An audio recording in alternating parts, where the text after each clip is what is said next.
E aí, vou ficar aí nesses próximos minutos se debruçando sobre uma coisa específica, que é a dor em pacientes idosos, tá certo? Depois vocês vão fazer a dor em pacientes oncológicos, tá bem? Tá? Eu queria começar o seguinte, chamando a atenção de uma coisa importante. Se eu perguntasse para vocês assim, o idoso reclama mais de dor ou menos de dor? Todo mundo aqui falaria? Mais. Né? Não? Porque está escrito aqui. Mas é interessante isso, né? O senso comum dá essa ideia, né? De que o idoso reclama mais da dor. Não, na verdade ele tem mais motivo para ter dor. Mas mesmo assim, ele tem uma certa relutância em reclamar da dor. Tá certo? Né? Então, quando a sua tia, né, de 75 anos, toda vez que ela te encontra, ela conta de uma dor nova, tá bem? Que da hora, você ou você viu? Tem as...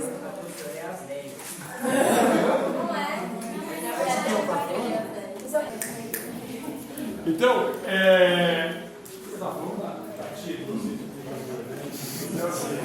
ela reclama de muita dor, mas mesmo assim, se ela tivesse a mesma tolerância, né, a mesma capacidade, se fosse um de vocês, ela reclamaria muito mais. Tá certo? Você veja quanto que você, quando você tem a cólica menstrual, quanto que você enche o saco do namorado, não enche? Não é verdade? Né? Você não conhece todos, não é verdade? Né? Agora você imagina se a avó de vocês tivesse em cólica menstrual. Ela estaria reclamando muito menos que vocês. Outra ideia que eu também queria colocar como abre alas é essa ideia de que a dor faz parte do envelhecimento, né? Se eu pedisse para vocês aqui desenhar fazer uma dramatização sobre como é que é um idoso, te garanto que alguém ia colocar dor nas costas e começar, que dor, né? Então assim, parece que o envelhecimento tem essa cara mesmo da dor, né? Então isso acaba comprometendo também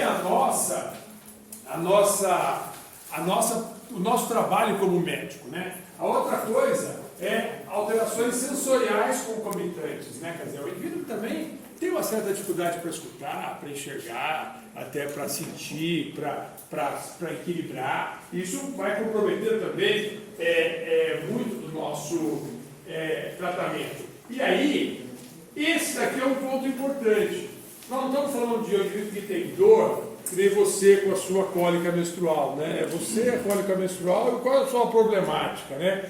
É o namoradinho que não ligou, é a prova que está chata, o professor que fala muito. Então, assim, é uma problemática bem mais simples do que da tia de vocês, que tem a dor no joelho, mas tem a insuficiência cardíaca, que tem a insuficiência renal, que tem problema de estômago, tem uma sensibilidade para outros órgãos importantes. Então, é importante a gente entender isso. E a alta prevalência, né? A alta prevalência. Se você for idosos institucionalizados, você vai encontrar de 40% a 80% dos indivíduos reclamam de dor. E entre os não institucionalizados, até metade dos indivíduos tem dor. Né? Então é uma coisa extremamente importante e muito mais importante de tudo isso é que a dor é subavaliada e subtratada em idosos. Então, é isso que nós estamos aqui, porque vocês serão oftalmologistas, ortopedistas, nefrologistas, gastroenterologistas, cardiologistas, e vocês vão acabar subtratando, não enxergando a dor. Você sabe quando você enxerga alguém com... faz tanta parte do indivíduo a dor que você não enxerga mais a dor?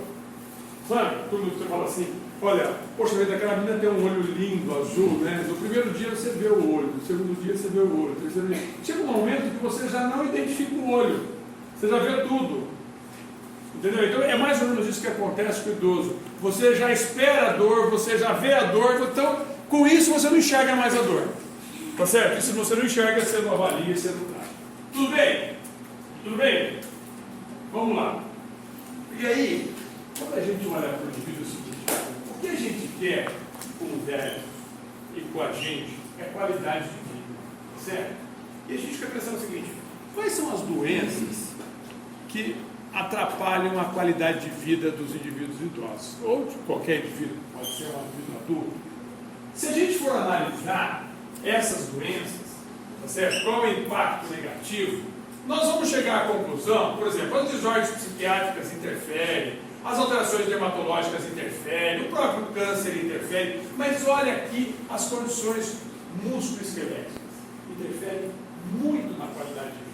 Então, muito da vida comprometida, da agressão à vida durante o ciclo total da vida, acontece com doenças musculoesqueléticas.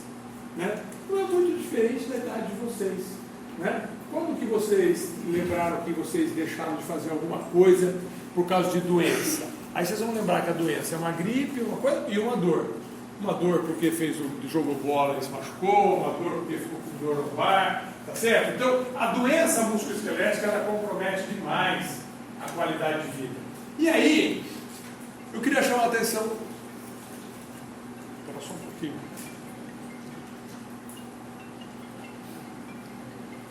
Aí eu queria chamar a atenção que a dor, quando a gente fala da dor do idoso, a gente tem que lembrar uma coisa.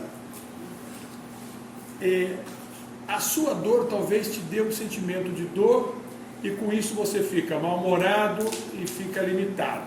Mas é um impacto pequeno. Quando a gente vai para o idoso, nós vamos ter o seguinte: olha só, ele deixa de funcionar. Nós já aprendemos que ele já tem uma disfunção. A disfunção piora. Ele já tem uma desvantagem social. E essa desvantagem piora. Tá certo? O velhinho lá, sorveteiro, que já tem uma certa dificuldade, se ele tiver uma piora da dor, da osteoartrose do joelho, ele vai ter uma desvantagem social. A morbidade fisiológica é psicológica. Então, assim, eu posso também interferir na ansiedade, na depressão, no distúrbio de sono. E uma coisa importante: isso custa para o sistema. Tá bem? Então, o que eu queria passar para vocês é isso: é que a dor, no extrato etário idoso, ela tem uma repercussão que transborda aquilo que a gente está acostumado a ver. Tá certo? Ela vai além do sofrimento físico, ela gera uma outra vida para aquele indivíduo. Tá certo? Então, por isso que é tão importante a gente avaliar e tratar, e não subavaliar e subtratar. Tá bem? Independente da especialidade de você. Quer dizer, o que a gente tem que criar é médicos que olhem para a dor do idoso e não simplesmente deixar a dor do idoso restrita para o geriatra olhar. Tá certo? Quer dizer que todos vocês, enquanto especialistas, vão ter que ter essa capacidade. Aqui, ótimo, não apareceu, a gente vai tentar descobrir. Tá bom? Tudo bem? Porque eu acho que esse é um programa que não aceita essa formatação. Vamos lá. Quais são as consequências da dor persistente no idoso? Porque daí, nós estamos falando de uma dor, por exemplo, você lembra da sua dor de dente que você teve, você lembra da dor do tornozelo que você machucou, ou então da dor menstrual que você teve. Que ela tem começo, meio e fim. O idoso, ele não tem tanto a dor aguda, ele tem uma dor persistente. Certo? Uma dor persistente. O que você acha que estava escrito ali? Qual é a consequência de uma dor persistente no indivíduo idoso? Irritação. Consequência psíquica, né? Você concorda? Né? Quer dizer, eu acho que talvez inclua aí ansiedade, inclua aí depressão, concorda? Né? Inclua falta de concentração. Então, essa consequência psíquica não tenha dúvida nenhuma. Quem vive com dor crônica tem esse tipo de consequência. O que mais? Como? Isso, a gente reconhece, você já aprendeu que a sociabilização é um negócio bacana demais para o indivíduo idoso, não aprendeu? Tá? Quando a gente tem dor crônica, a gente tem um isolamento social. Eu acho que o isolamento social deve estar aí sim, certo? Deve estar aí, o isolamento social. O que mais? Nós já falamos, a repercussão psíquica, né? Ansiedade, depressão, isolamento social, o que mais? O que mais? Hã? Isso, e que a gente está toda hora dizendo que fazer atividades ajuda o indivíduo no envelhecimento, né? Então é importante que a velhinha faça a hidroginástica, faça a caminhada, que ela faça o exercício. Na medida em que eu tenho dor persistente, eu tenho, além das alterações psíquicas, da alteração social, eu tenho a inatividade, né? E pode repercutir até em imobilidade, né? E a gente sabe uma coisa importante, que o pulmão, nós já aprendemos isso no ano passado, não aprendemos? Né? Aprendemos não? Que o pulmão é duro do envelhecimento, tá certo? E que esse pulmão, ele não é por si só, não é pela idade que ele tem mais doença, mas se ele ficar parado, ele tem muito mais pneumonia, muito mais atelectasia, e muito mais complicações crônicas. Então, por isso que é importante para o indivíduo idoso que ele tenha essa capacidade de movimentar. Na medida em que eu faço isso, eu gero mais problema para ele, imobilidade. Então tá bom, ele piorou psiquicamente, ele se isolou socialmente, ele ficou mais paradão. O que mais? Isso eu acho que você pode repercutir aí. Você viu que é uma mistura da imobilidade e da questão psíquica, né?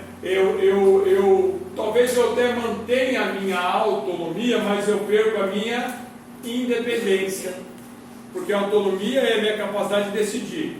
Eu com dor eu fico ali decidindo, mas eu não sou mais independente. Então repercute isso na autonomia e na independência. O que mais? Custo.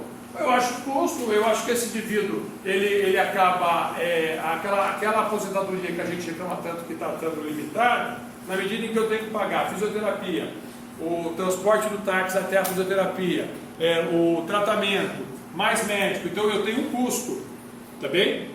E pegando esse gancho do custo, tem mais uma coisa que eu queria escutar. Isso, é a dificuldade social, né? É interessante isso, né? É interessante que você está colocando o idoso como um indivíduo potencialmente capaz de gerar renda, né? Eu acho que essa quebrada aí de preconceito sua foi interessante, quer dizer, então é verdade, ele para de produzir. E quem disse que ele não era para produzir? Ele podia estar produzindo, tá bem? O que mais que eu não escutei ainda? O que mais que eu não escutei ainda? Se eu tenho dor persistente, eu tenho uma busca constante em tratar a dor. E como é que eu trato a dor? Com remédio. Aí o uso excessivo de remédio, a polifarmácia, tá certo? Então, vocês vejam que a dor persistente gera tudo isso. Eu acho que era isso que estava escrito aí, tá bom? Tá bem? Eu acho que era. Tá? Eu acho que vocês chegaram a esse ponto importante. Agora, eu vou insistir com algumas informações. Tá bem? Então, assim, algumas ideias sobre o idoso americano. O idoso americano é um idoso consumidor de remédios, né? Então, assim, ele sofre muito de artrite, né, de alterações ósseas e de desordens articulares. Não é muito diferente. Nós já dissemos isso, ó. Quem é institucionalizado tem uma dor de 40% a 80%, e ó, mesmo nos Estados Unidos, ele é subtratado. Ele é pouco tratado, tá bem? Olha que coisa importante. Todo mundo, quase 20%, quer dizer, 1 em cada 5, toma regularmente medicamento analgésico, tá certo? E desses, então ó, 1 em cada 5 toma regularmente, e desses, 60% há mais de 6 meses. Então, aí a gente já começa a fazer um link com aquilo que a gente viu no ano passado, de farmacologia, de polifarmácia, e fica imaginando a repercussão que isso vai dar. O que é isso? E o mais importante, esses indivíduos foram muito ao médico, quer dizer, eles tiveram a possibilidade de ter assistência, tá certo? Então, como é importante que este médico, em atenção primária, que é aquele indivíduo que vai atender o indivíduo primeiramente, vamos imaginar que a atenção primária é o primeiro, né? Ele passou pela mão dele, ele perdeu a oportunidade de fazer uma abordagem bacana dessa dor, tá bem? E aí o indivíduo vai ter problema. E a gente tem, tanto o idoso da comunidade quanto em nursing homes, ele tem muita frequência de dor. Então vocês vejam que, mesmo em país desenvolvido, a realidade não é tão diferente do que a gente espera. O que diferencia, o que descola o idoso do indivíduo adulto na avaliação, né? Então, assim, a história da queixa é igual, né? A apresentação clínica da dor atual é exatamente igual, antecedentes patológicos. Eu acho que a história referente aos medicamentos utilizados é importante, tá certo? Para a gente já começar a pensar o seguinte: o idoso que tem dor crônica, ele é uma bomba relógio para ter problema com iatrogenia, tá certo? Vocês sabiam, eu não sei exatamente se é esse o número, mas é próximo disso, 60% das pessoas que tomam, não precisa ser todo dia, tomam eventualmente anti-inflamatório, tem microsangramentos no sistema gastrointestinal. Então, vocês aí que tomaram o anti-inflamatório, vocês têm esses microsangramentos. Você imagina para o indivíduo idoso, como que ele é muito mais vulnerável. Agora, a avaliação funcional é extremamente importante quando a gente fala de idoso. É a avaliação psicossocial, os conceitos e atitudes em relação à dor. O que o indivíduo já fez e o que o indivíduo, como é que ele se adapta a essa dor. Isso faz uma diferença muito grande na hora da gente resolver. Porque quando a gente está diante do nosso paciente, a gente tem que ter clareza o seguinte: de quem é o problema que eu preciso resolver? Meu ou do indivíduo? Tá certo? Porque o meu, como médico, não é tão difícil de resolver. Tá certo? É aquele indivíduo que vai lá e fala que está dormindo mal, você resolve o seu problema dando remédio para dormir. Resolveu o seu problema. Mas você resolveu o problema do cara? Não. Aquela mulher gordinha com osteoartrose e hipertensa, você acha que ela devia fazer uma dieta, comer pouco sal e emagrecer. E você resolve o seu problema dizendo para ela assim: a senhora está gordinha, precisa emagrecer e comer pouco sal. Você tem ideia de que essa frase, que dura 35 segundos, resolve esse problema dela? De jeito nenhum. De jeito nenhum. Isso resolve o seu problema enquanto médico. Sei lá se resolve, mas pelo menos você adivinha o remorso. Tá certo? Né? Mas você não resolve o problema do indivíduo. Então, é isso que eu queria que vocês entendessem. E essa lenga-lenga do funcional, do psicossocial, da atitude em relação à dor, eu sei que vocês pode parecer lenga-lenga isso. Mas se você não fizer isso, você não resolve o problema. E você está sendo pago para resolver o problema. Então é um cliente seu. E esses instrumentos de mensuração de dor, eu particularmente não gosto disso. Eu acho que é importante para fazer pesquisa. Agora, na nossa cultura, gente, eu vou ficar lá falando com uma velhinha, mostro lá uma cara, chorando pra caramba, o outro assim. Mas a senhora acha que a senhora está em qual? Eu pessoalmente não gosto disso. Mas vocês vão escutar aqui inúmeras vezes a pessoa usando essa escalinha de dor para controlar remédio. Quer dizer, se cair na prova, eu acho que vocês deviam colocar escalinha de dor. Tá certo? Vocês não vão colocar que não serve para nada, serve para bastante coisa. Eu não gosto, prefiro ter uma abordagem um pouco mais subjetiva. Tá bom? Agora, isso daqui eu acho importante. Vocês estão numa fase da vida de vocês, da habilidades, que vocês têm um encantamento pela ausculta cardíaca. Escutar. E depois vocês têm um medo da ausculta pulmonar. Mas o que é que estudo tem? Fica aquela coisa assim, né? Olha, eu estou mudando de status na hora que eu consigo escutar direito. Tudo bem, isso faz com que o nosso exame físico, de maneira geral, ele fica bem, corado, litérico, ausculta, não sei o que, respiratório. Não é verdade? E a gente não faz o exame físico músculo-esquelético. Eu vejo todos os dias. Porque eu vou encontrar com vocês. Eu encontrei com vocês no segundo, no terceiro, no quinto eu vou encontrar e no sexto. E eu vou ver exatamente como a gente faz pouco exame físico osteomuscular. A gente faz pouco.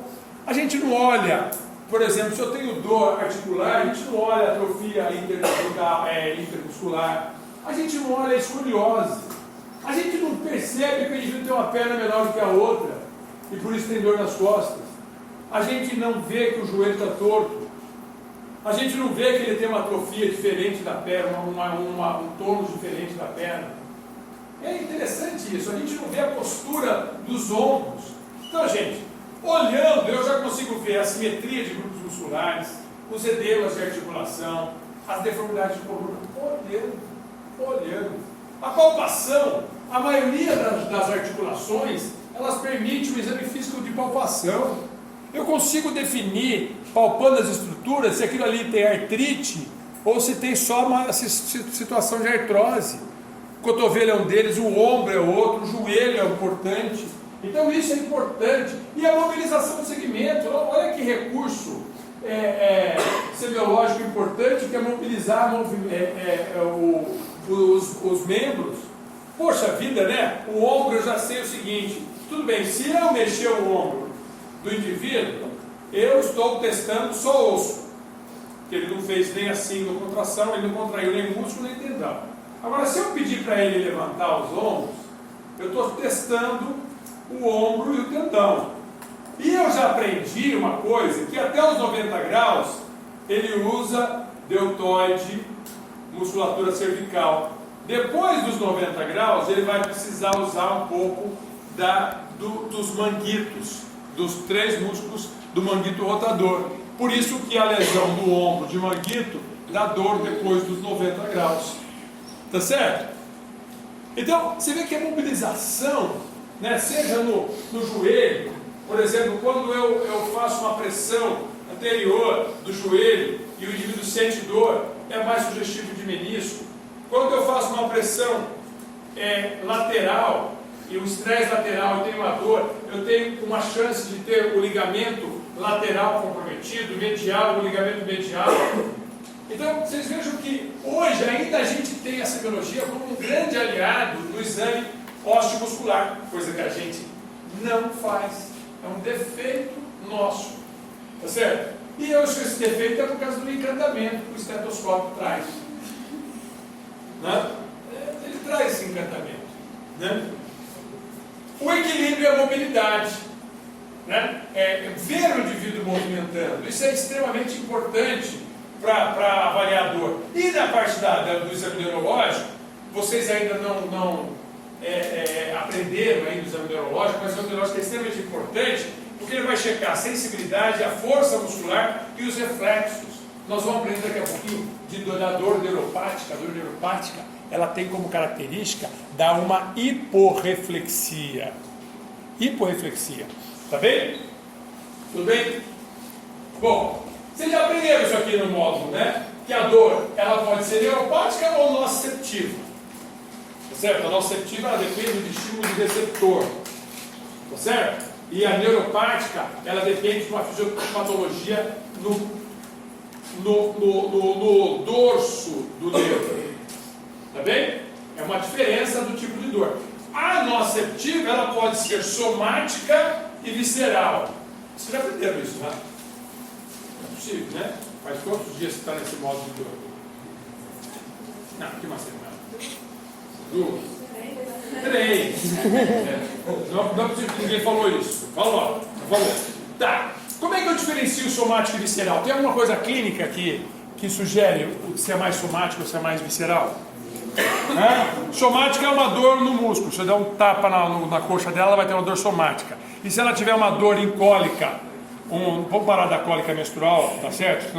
Mas uma dor, uma diarreia com tenesmo, é uma dor visceral. Qual é a diferença das duas, clinicamente? A visceral é mais difusa, eu não consigo localizar, ela fica misturada. O que é mais de diferença? Qual estimula o sistema nervoso autonômico? Com sudorese, palidez cutânea, náusea? Visceral. Por isso que o indivíduo com infarto ele pode ter uma náusea terrível, ficar suando frio, tá certo? Então lembra, para separar a visceral da somática, assim, a visceral é a dor da diarreia, né? Não é verdade? Você fica lá, sabe, como é que eu tenho suor, sudorese se eu tenho só uma dor abdominal? Porque ela é visceral. Tá bem? Tranquilo? Tá? E a mista é quando eu não consigo misturar, não consigo diferenciar, eu tenho os dois componentes, tá bem? E a conversiva, qual que é a conversiva?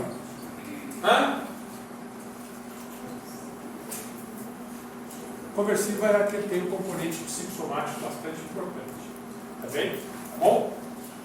Deixa eu ver como já passou ali. Bom, só lembrar, a nociceptiva após-operatória, por exemplo, as lesões mecânicas, tá bem? As lesões traumáticas, artrites e as dores neuropáticas, olha, o mais conhecido é a neuralgia do trigêmeo, a polineuropatia, tá bem? E a dor, por exemplo, a radiculopatia, ela tem um comprometimento tanto nociceptiva quanto neuropática. Tudo bem? Eu só queria chamar a atenção, quando a gente avalia a dor, aquelas perguntas importantes que tem que ter no NEGA, né, para dar charme à anamnese, né? Quer dizer, a dor é no repouso, é na atividade, a intensidade é uma dor extremamente intensa que você não consegue fazer outra coisa naquele momento, né? As características da dor, a frequência, para onde ela está irradiando, né? A fisiologia, aquilo que eu caracterizei como neuropática nociceptiva, a interferência com as atividades do dia a dia, as condições que eu já conheço que o indivíduo já tem a dor, tá certo? O comportamento que ele tem diante da dor, tá bem? O tratamento que ele já fez, o enfrentamento, o que ele faz para ter esse enfrentamento da dor. Então assim, tudo isso entra no NEGA, gente. E eu já falei para vocês, a gente avalia, se eu tivesse que dar nota para uma anamnese, eu daria nota pelos NEGAs. NEGA inteligente. Tá certo? Né? Eu ouvi falar de uma mulher que tem dor no joelho. Olha, nega morar em casa de pau a pique. Tá certo? Tem gente que existe para você perguntar isso? Tem. Mas isso estava escrito no livro 30 anos atrás. Entendeu? E algumas vezes é importante. Né? Algumas vezes é importante. Você encontra com insuficiência cardíaca. Né? Exatamente.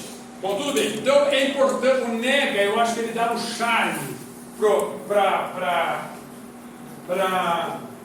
a anamnese. Agora nós vamos pensar o seguinte, fisiologicamente, será que idoso então tem mais dor? Era para ter mais dor ou não? Todos os estudos que mostram, por exemplo, dor crônica difusa, aquela dor meio incaracterística, ela mostra que ela tem dúvida, mas uma dúvida a gente não tem.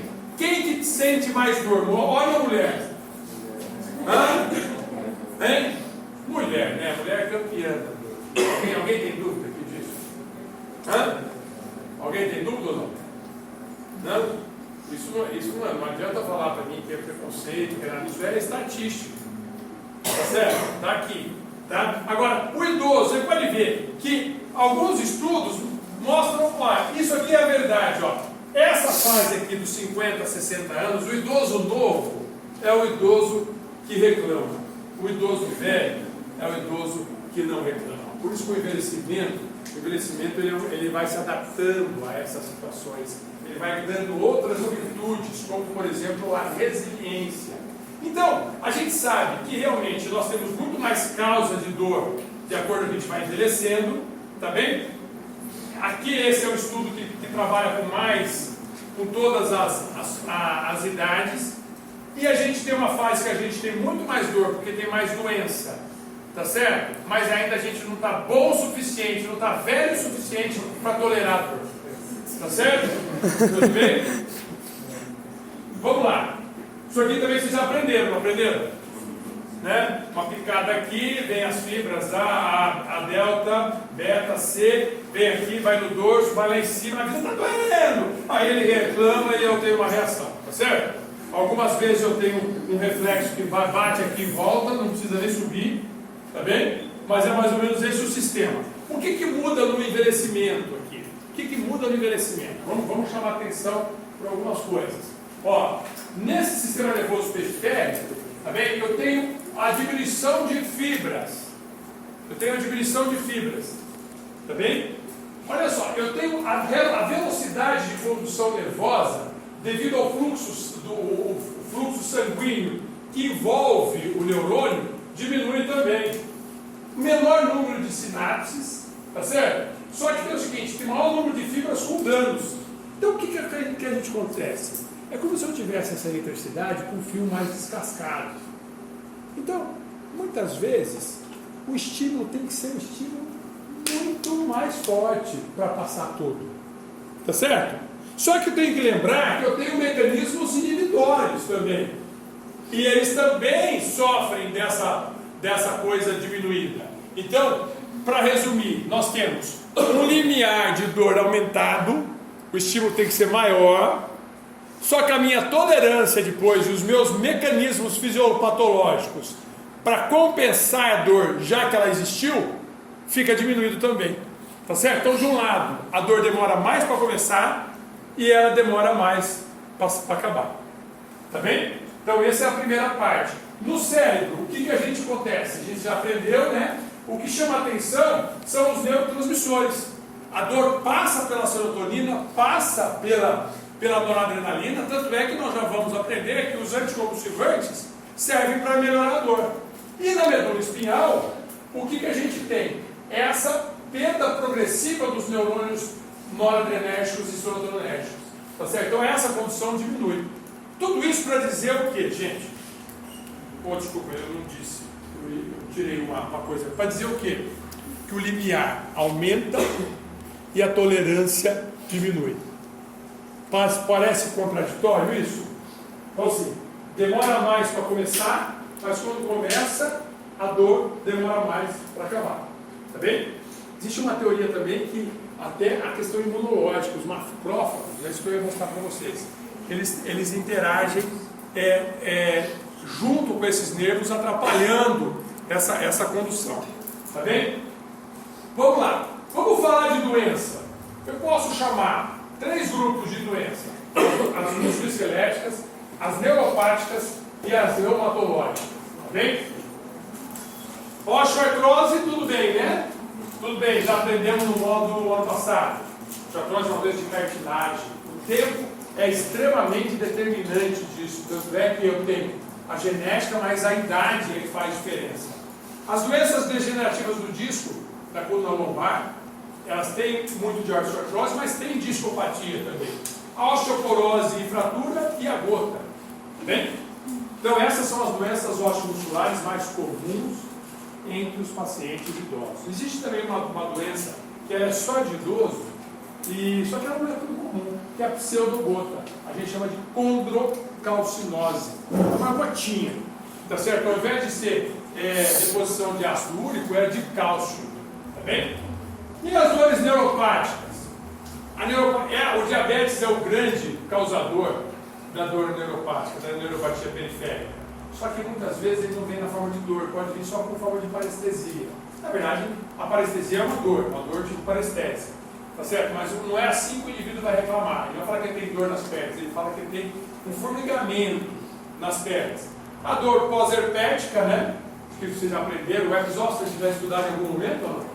Uhum. Não aprenderam nenhuma vez o herpes zoster? DCA. O herpes zoster, né, é o vírus da varicela, né? Ele fica ali guardado, muitos de vocês estão ali esperando, e em algum momento ele aparece, quando a imunidade diminui. Só que o envelhecimento, nós já aprendemos aqui que a imunidade celular diminui. Não diminui? Junto com o cabelo branco, junto com a ruga, isso aí acontece com a imunidade T. E aí o herpes zoster é uma grande oportunidade, então ele é uma doença de idosos. Então ele vai lá e forma aquele monte de vesícula, só que mais do que isso, passou aquele momento da dor, ele pode fazer uma neuropatia pós-herpética. Tá bem? Neurologia do trigêmeo não é uma coisa específica para idosos, mas como o idoso manipula muito o dente, ele pode acontecer isso. A dor pós-AVC, isso a gente é comum, até em membros que estão absolutamente paralisados, você tem dor. Amputação, você tem dor em membros amputados. E a compressão radicular. Tudo isso dando a característica de dores neuropáticas. E as doenças reumatológicas, lógico, qualquer doença, existe lúpus em idosos? Existe. Tá certo? Existe outras causas de artrite em idosos? Existe, mas a artrite reumatoide é a grande causadora de doença reumatológica em idosos, né? E a polimialgia reumática é interessante, é também muito específica de idosos, é uma vasculite de grandes artérias. Uma vasculite de grandes artérias, que ela pode se expressar na forma de uma arterite temporal e de polimialgia reumática, que é dor muscular, fraqueza muscular, tá certo? E ele tem uma característica que tem um VHS bastante alto. Não é difícil de tratar, não é difícil de fazer diagnóstico, mas mesmo assim,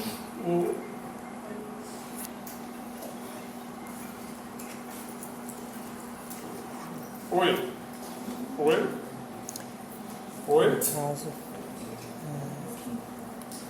Vamos lá. E a fibromialgia que vocês já estudaram, né? No modo de dor vai ter fibromialgia? Vai ter uma aula só sobre isso, né? Beleza? Então a fibromialgia, sabe alguma coisa que você não sabe muito? Não sabe o que é? Tá certo? Sabe aquela coisa que você não sabe de jeito como trata? Não consegue entender? Foi dado o carinho de fibromialgia. Tinha alguns estudos que falam que até a fibromialgia não existia. O que existia era a nossa dificuldade de fazer o diagnóstico, né? Então assim, o que é isso? São dores. O que tem que ter de característica na fibromialgia? Os pontos de gatilhos, eles nem são mais a coisa mais importante, mas ele tem que ter dores difusas, não pode ser uma dor localizada, tá certo? Não pode ser uma dor só articular, tem que ser também extra-articular. Tem que ter um componente psíquico associado, tá bem? E mais importante, não pode ter sido feito nenhum outro diagnóstico. Por exemplo, se você tem uma artrite reumatoide com essas características, você tem artrite reumatoide, você tem fibromialgia. Entendeu? Então é interessante, porque o conceito de fibromialgia é esse, quando você não acha outra causa, tá certo? E como é que se trata? A medicina alopática é difícil tratar quando a gente não conhece bem o mecanismo. Né? A medicina alopática ela se debruça sobre o mecanismo. A medicina chinesa não. A medicina chinesa fala assim: bom, você de bonezinho, com essa barba, você gosta de doce ou salgado, você gosta de não sei o quê. Aí eu não quero nem saber o que esse cara tem. Eu trato ele. A medicina chinesa faz isso. Trata ele. Né? Entendeu? A homeopatia passa muito por isso também. A acupuntura passa muito por isso também. Tá certo? Passa a personalidade, o jeito. A alopatia não é assim. Você desculpa, viu? Oi? Alô? Não pega aqui ou... Senão é ruim. Vamos lá. Bom, daí vocês vão aprender mais. Daí como é que a gente sabe para tratar? A gente fica com muita dúvida como tratar, né? Por isso que a gente tem dificuldades com a fibromialgia.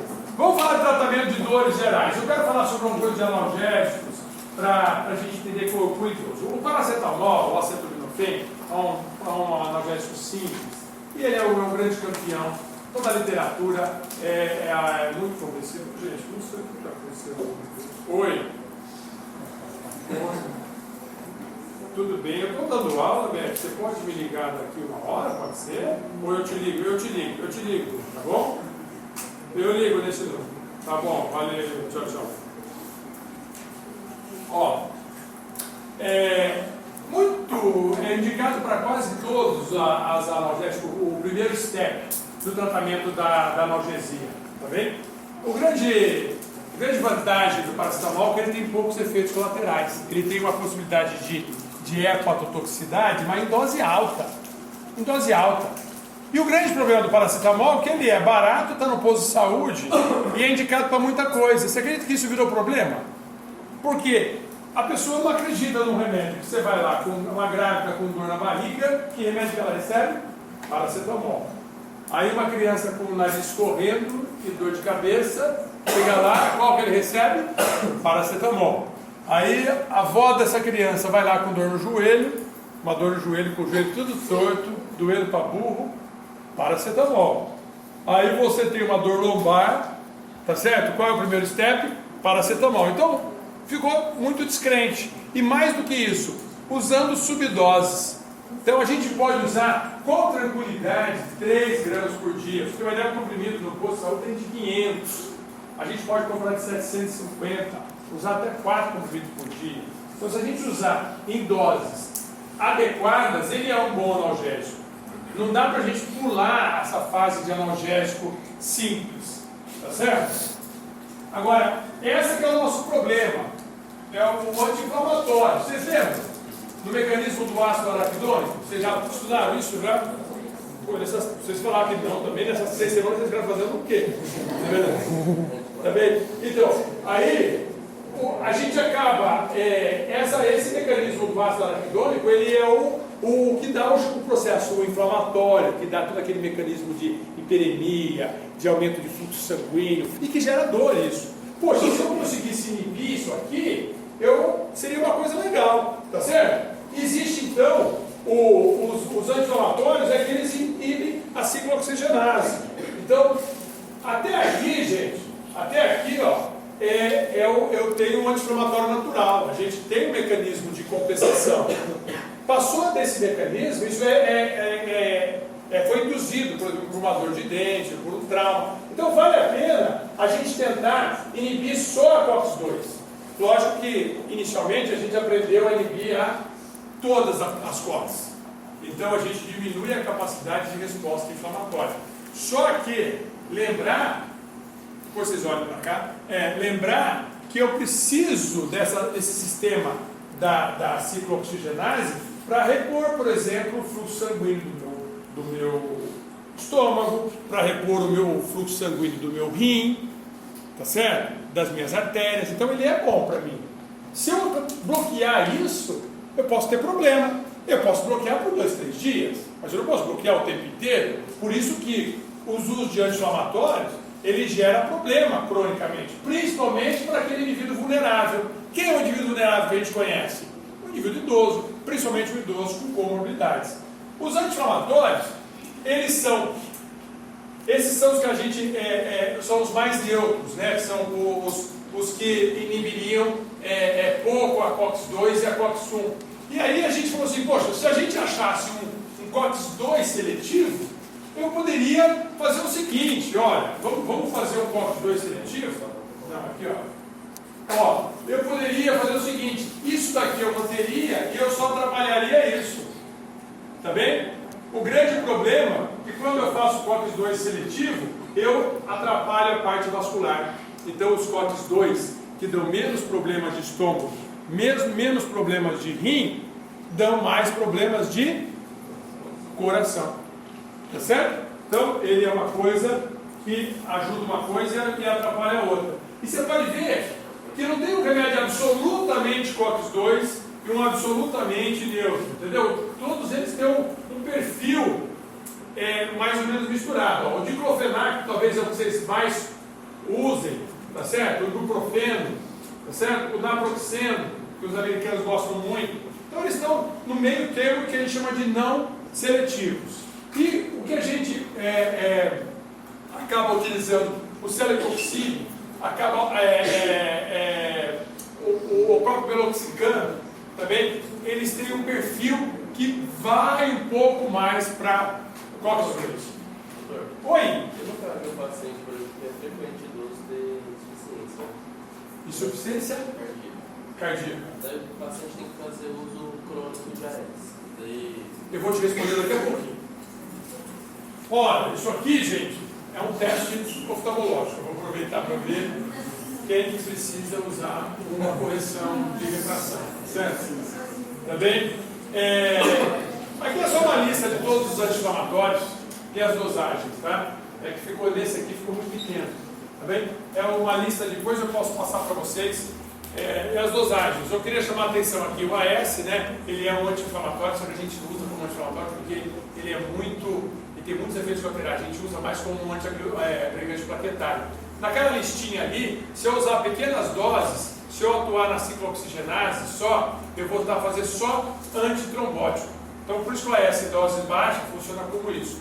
Aqui está o ibuprofeno, né, o naproxeno, são os dois medicamentos talvez mais utilizados.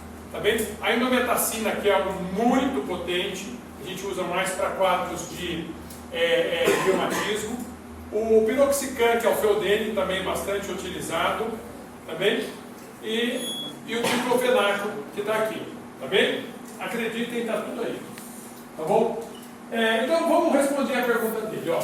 Não dá diferença de eficácia entre inflamatório. Todo inflamatório é do mesmo jeito. Os cortes 2 estão associados com maior risco de toxicidade cardiovascular. Já sabemos disso.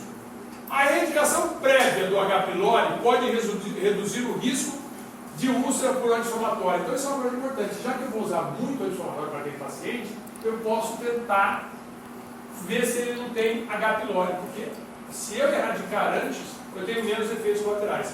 Quem tem alto risco gastrointestinal, eu vou usar o COX, que é 2, tá certo? Mais inibidor de bomba. Agora, eu vou evitar o uso concomitante de um anti-inflamatório mais uma aspirina, porque eu vou aumentar aquela mesma dosagem. Por isso que naquele momento que eu vou usar o anti-inflamatório por 7, 10 dias, eu tiro a aspirina.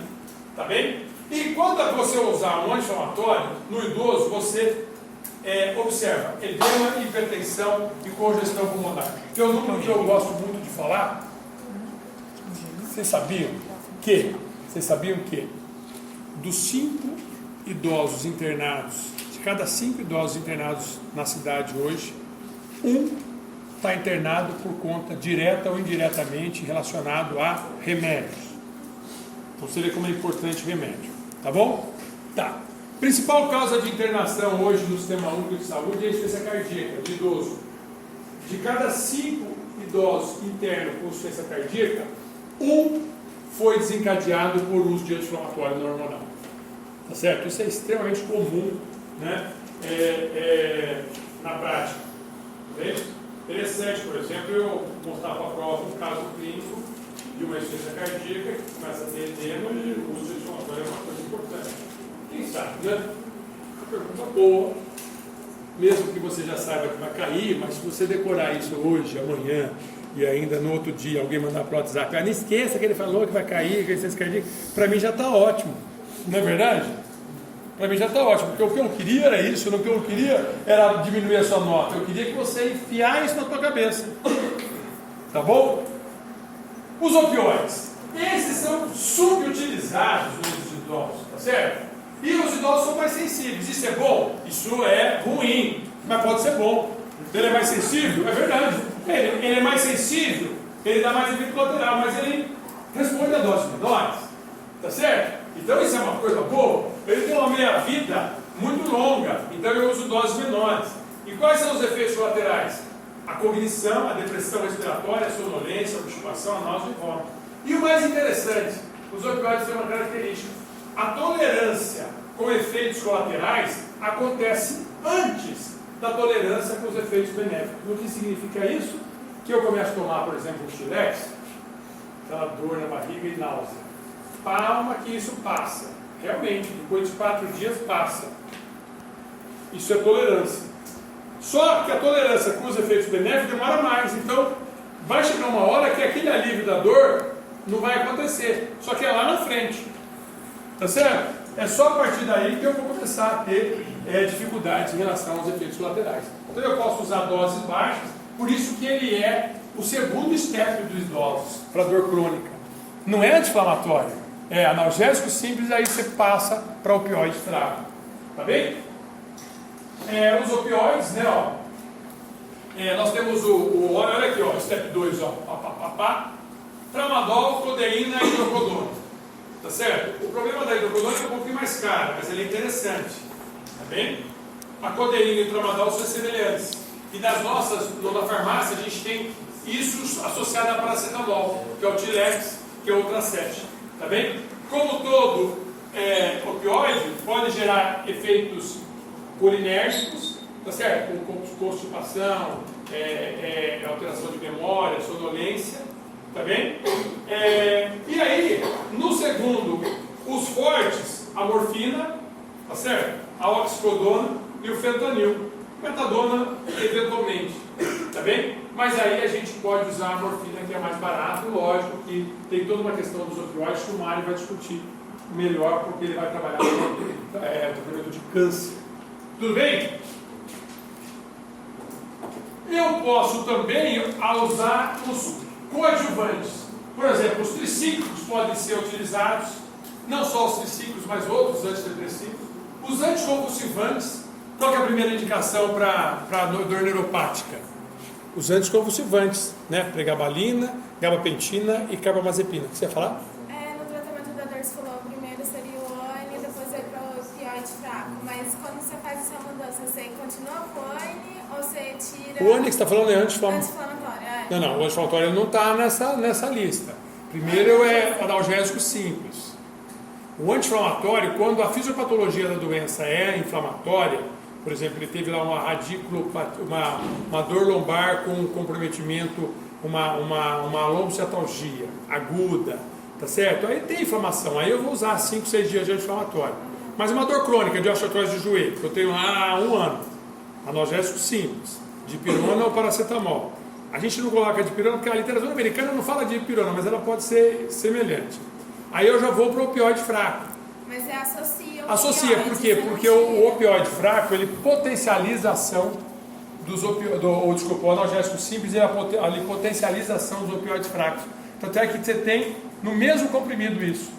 O Tilex é codeína mais paracetamol. Tá bom? Os anticonvulsivantes, a calcitonina para dor por osteoporose, os relaxantes musculares, a ciclobenzaprina, que é a primeira indicação para fibromialgia, tá bem? E a capsaicina, que é uma inibidor da substância P, que é uma pomada. Lembrar, o idoso ele recebe muito abordagem, ele merece receber abordagem não farmacológica. Eu oriento uma aluna do doutorado que a gente está discutindo o seguinte: os pacientes idosos com dor crônica, que estão na fila da espera da cirurgia, nós estamos discutindo o seguinte: até que ponto ele já esgotou o tratamento não farmacológico. E a gente vai perceber que não é verdade, ele não esgotou ainda o tratamento não farmacológico. Tá bem? Ele tem inúmeras vantagens esse tratamento e isso acaba ajudando bastante. Eu acho que acabou, isso aqui já era rascunho meu, não é mais a aula. Eu faço a aula. Eu faço a aula seguinte, eu vou colocando, daí eu vou selecionando o que eu puxo para cima. Conversas, temos. Diga. Eu queria saber se você, como geriatra, provavelmente no seu consultório acompanha muito o eletrônico, qual que é a relação não digo só com a cultura, mas a medicina tradicional chinesa com o conteúdo, ou até mesmo com a homeopatia, no seu dia a dia, assim, se você vê como... Eu indico bastante. Principalmente para dor, a acupuntura ela tem resultados com evidências espetaculares. Tá certo? Então a acupuntura eu indico bastante. A homeopatia para dor, ela não é tão importante, é mais para parte de ansiedade, depressão, casos alérgicos, né? Mas eu acho que o médico alopata, ele tem que saber as fortes indicações dessas medicinas chinesas e de medicinas não alopáticas, principalmente naquela área nebulosa da alopatia.